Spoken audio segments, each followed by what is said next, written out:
नमस्कार, good morning. यो ललितपुरको गोदावरी नगरपालिका वडा नम्बर 6 स्थित यो टिका भैरवको चाहिँ यो ढुङ्गा खानी हो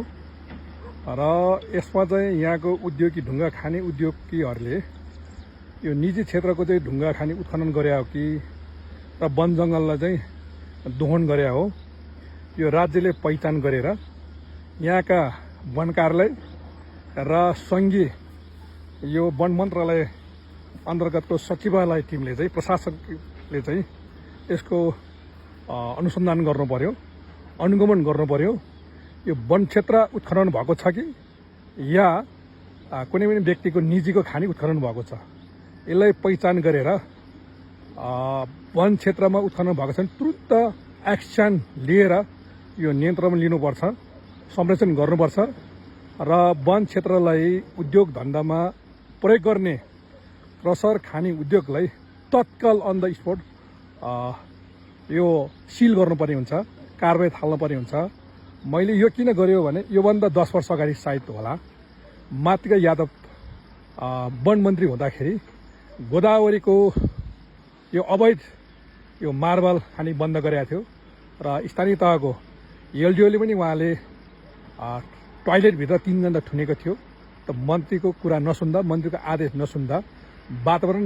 दूषित हुन्छ भन्दाखेरि नियन्त्रण गर भन्दा माथि प्रदूषण भए के हुन्छ भन्दाखेरि चाहिँ उहाँले मन्त्रीसँग सवाल जवाब गर्दाखेरि चाहिँ यही हुन्छ भनेर चाहिँ उहाँले टोयलेटभित्र थुनेको थियो र त्यसपछि त्यो